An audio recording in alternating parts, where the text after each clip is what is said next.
America यानी Donald Trump Iran पर हमला करने की कोशिश कर रहा है, लेकिन आगे की बात कहूंगा तो हंसी निकल जाएगी।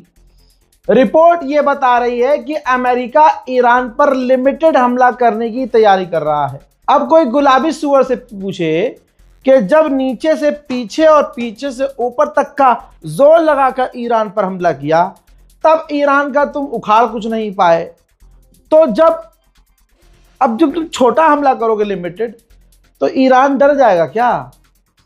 लेकिन डरोगे तुम इंशाल्लाह, क्योंकि पलट कर जब ईरान अपना लिमिटेड हमला करेगा तो फिर तुम समझ रहे हो। हाँ, उधर खबर कंफर्म कर दी गई है, ईरान पर नेवल ब्लॉकेज लगा दिया गया है अमेरिका के द्वारा।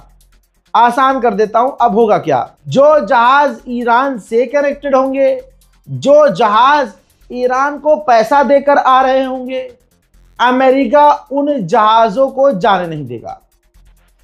बाकी जो जहाज समझ रहे हो किसी और के होंगे और नॉर्मल जहाज होंगे, उनको वो अपने नेवल ब्लॉकेज से जाने देगा, उनको नहीं रोकेगा।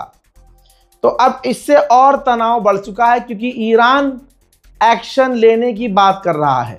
और अगर ईरान ने ऐसा करते हुए दूसरा रास्ता जो रेड सी में है वो अगर बंद कर दिया, तो अमेरिका की सारी हैकरी और पूरी प्लानिंग फेल हो जाएगी। रात रिपोर्ट ये दिख रही है कि मिडिल ईस्ट में अमेरिका के जहाज, भारी मात्रा में जहाज हथियार लेकर उतर रहे हैं।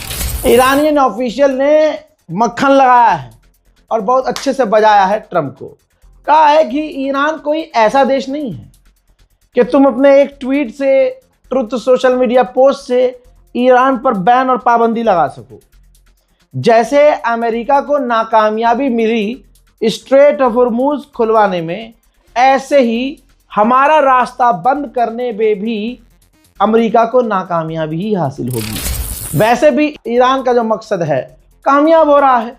क्रूड और तेल के दाम जो है $105 पर बैरल हो गया है, और एक बार फिर से तेल के दाम बढ़ना शुरू हो चुके हैं। और आगे देखिए, अमेरिका का बुरा समय आ चुका है। ईरान से भिड़ना अमेरिका का अंत नजर आ रहा है। अमेरिका की ही रिपोर्ट के अनुसार अमेरिका में जेट फ्यूल के दाम बढ़ रहे हैं, जिसकी वजह से अमेरिका के अंदर फ्लाइट की टिकट्स महंगी हो रही हैं। उधर ईरान ने इजराइल की सांस अटका दी है। वीडियो एक जारी किया है ईरान ने, कहा कि ये हमारी एक और टीम है जो इजराइल के अंदर इस तरह से नजर रख रही है। इजराइल में खतरनाक इंफ्रास्ट्रक्चर और जो इजराइल की ज़रूरी जगह और चीज़ें हैं, हम उन पर नज़र रख रहे हैं। मौका पड़ने पर जवाब दिया जाएगा। अब सोचिए, सबसे सिक्योर मुल्क मानता है इजराइल अपने आप को, और वहां ईरान के ड्रोन आराम से घूम रहे हैं, स्लो एकदम, और इतनी नीचे उड़ते हुए पूरे इजराइल की तस्वीर लेके आए हैं। तो ईरान फिर क्या क्या कर सकता है? उधर कनाडा के बाद ऑस्ट्रेलिया के प्रधानमंत्री ने जैसे आवाज आई ना, ऐसे किया है। किसके साथ? ट्रंप के साथ।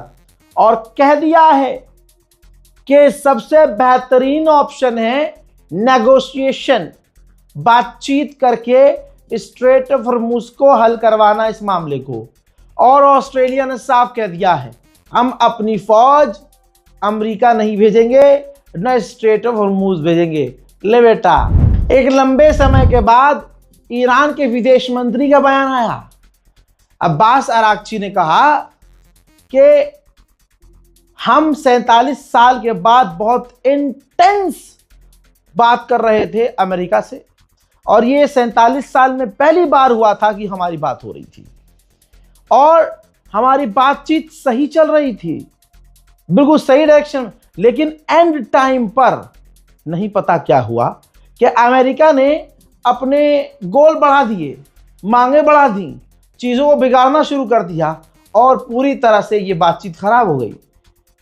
अपने पूरे इस इतिहास में अमेरिका ने लगता है कुछ सीखा नहीं है। उधर गलीबाफ खेल रहे हैं बढ़िया। ईरान के पार्लियामेंट स्पीकर ने ट्वीट किया है और दाम दिखाए हैं लाइव। कहा कि एंजॉय करो, जो गैस और तेल के दाम बढ़ रहे हैं, मजा लो अभी और ये दाम बढ़ेंगे, क्योंकि अमेरिका जो नेवल ब्लॉकेज लगा रहा है इससे तो और दाम बढ़ेंगे। उधर ईरान के पार्लियामेंट मेंबर ने ईरानियन मीडिया पर ऐलान कर दिया है कि दुनिया देख रही है कि पूरी दुनिया का चौथा सुपर पावर देश ईरान बन चुका है। इस बात में कोई शक नहीं है। उधर कनाडा की टॉप जनरल ने कहा है कि हमें एक बड़ी जंग के लिए तैयार रहना चाहिए। ईरान एक ऐसा टॉपिक है जिस पर वीडियो बना दो, व्यूज आ जाते हैं। जिस झटुल्ले को कुछ पता ना हो वो ईरान से जंग की बात कर दे, फेमस हो जाता है। कनाडा वो देश जिसको एक झापड़ मारकर अमेरिका कल तक अमेरिका का 51वां राष्ट्र बनाने की धमकी दे रहा था ओपनली, आज वहां के कमांडर कह रहे हैं कि हमें बड़ी जंग के लिए तैयार रहना चाहिए। कर लो तैयारी, कोई दिक्कत नहीं है। ओबामा के टाइम भी ईरान के साथ डील हुई थी, ओबामा के ऑफिशियल्स ने की थी। 12 साल लगे थे जब न्यूक्लियर एग्रीमेंट में ईरान बड़ी मुश्किल से शामिल हुआ था। उस टाइम जो ओबामा के साथ की जो डेलीगेशन थी उसके एक ऑफिसर ने कहा है, ये रहा बयान, कि हमें 12 साल लगे, 12 साल जो ईरान से हम जाकर डील कर पाए।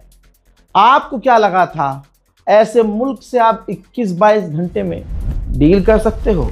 अरबों ने अमेरिका का पेशाब हमेशा चाटा। आज अगर वो देख रहे हैं कि अमेरिका हमें बचा ना सका तो पलटकर अमेरिका को ये 2 क्वेश्चन कर भी नहीं पा रहे हैं। अब जब उन्होंने देखा कि नेवल ब्लॉकेज खुद अमेरिका ने लगा दिया, ये तो और मुसीबत हो गई। जो एक आध जहाज निकल रहे थे अब वो भी नहीं निकलेंगे। तो अब बजाय अमेरिका से सवाल करने के ये पहाड़ों पर भाग जाने वाले अब ये कोशिश कर रहे हैं कि कोई दूसरा रास्ता मिल जाए, और अब इन्होंने हार मान ली है। अब ये स्ट्रेट ऑफ हॉर्मूज के बारे में सोच ही नहीं रहे। अब ये कह रहे हैं कि भाई अब तो ये हाथ से गया, अब हमें कोई दूसरा रास्ता तलाश करना होगा। हजरात, रिपोर्ट यह है कि रीजन कंट्रीज पाकिस्तान के साथ साथ और भी कई मुल्क कोशिश कर रहे हैं ईरान और अमेरिका की ये लड़ाई का कोई हल निकल जाए। अमेरिका की गरीबी समझेंगे आप इस जंग में जो ईरान ने हाल किया है। रिपोर्ट देखिए, 68 साल पुराना एक अमेरिका का एक जहाज था, टैंक फ्लुगज़ेयुग नाम है उसका। भाई 68 साल पुराना, वो पुराना टैंकर 68 साल, जिसे वो रिटायर कर चुका था भाई, रिटायर अमेरिका, अब उसे दोबारा मैदान में उतारा है। हजरात, अमेरिका और ईरान की इस जंग में चाइना मजे ले गया। वियतनाम के सिर्फ 400 किलोमीटर दूर इस 40 दिन में उसने एक आर्टिफिशियल आइलैंड बनाया और उस आइलैंड पर कब्जा कर लिया, और अमेरिका गो करता रह गया। अमेरिकी इंटेलिजेंस की ये 12वीं या 15वीं रिपोर्ट बता रहा हूं, जिसमें अमेरिकी इंटेलिजेंस ने कहा है कि ईरान के पास अभी भी इतनी मिसाइलें हैं जो अंडरग्राउंड है कि उनको निकाल कर अभी भी वो 1000 मिसाइलें लॉन्च कर सकता है। ये सुनने के बाद डोनाल्ड ट्रंप के जो पिछवाड़े हैं उसमें और जो रास्ता है वो बड़ा हो गया है। पिछले कुछ ही घंटे के अंदर इजराइल ने लेबनान पर खतरनाक बमबारी की। इस बमबारी के अंदर 11 लोगों की शहादत हुई, जिसमें बच्चे हैं, बूढ़े हैं और औरतें हैं, और एक बच्ची तो 1.5 साल की है। लेबनान का हाल ये है, ये देखिए कि पूरे इलाके में जहां जहां वो पहुंच सकता है लेबनान में इजराइल बम लगाकर उड़ा रहा है। नेतन्याहू पर इतने केसेस हैं कि वो जानबूझकर जंग बढ़ा रहा है ताकि उसे जेल न जाना पड़े। सोचिए, ये एक दूसरे देश का प्रधानमंत्री लेबनान की सरजमीन पर गया, मिलिट्री के सारे कपड़े पहने और वहां खड़े होकर लेबनान को मिटाने की और लेबनान पर कब्जा करने की और खतरनाक हमले करने की धमकी दे रहा है, लेबनान की जमीन पर खड़ा होकर। यहां तक कि सेटलर मिनिस्टर है ये। बताइए, पूरी दुनिया में एक वाहिद देश इजराइल ऐसा है जिन्होंने एक ऐसी मिनिस्ट्री बनाई है जिस मिनिस्ट्री का काम है दूसरे मुल्कों की जमीन पर कब्जा करना। तो ये सेटलर मिनिस्टर कह रही है कि हम लेबनान के घरों को क्यों उड़ा रहे हैं? अरे क्यों उड़ा रहे भाई? बनाना पड़ेगा दोबारा हमें कुछ रहने के। हम उनके मकानों पर कब्जा करें और इजराइल से लोग वहां जाकर बस जाएं। ये हालात है दोस्तों। अब इस रिपोर्ट को शेयर कीजिएगा, पूरी रात मैंने अपडेट किया है, जाइएगा देखिएगा, इस रिपोर्ट को शेयर जरूर कीजिएगा। जय हिंद।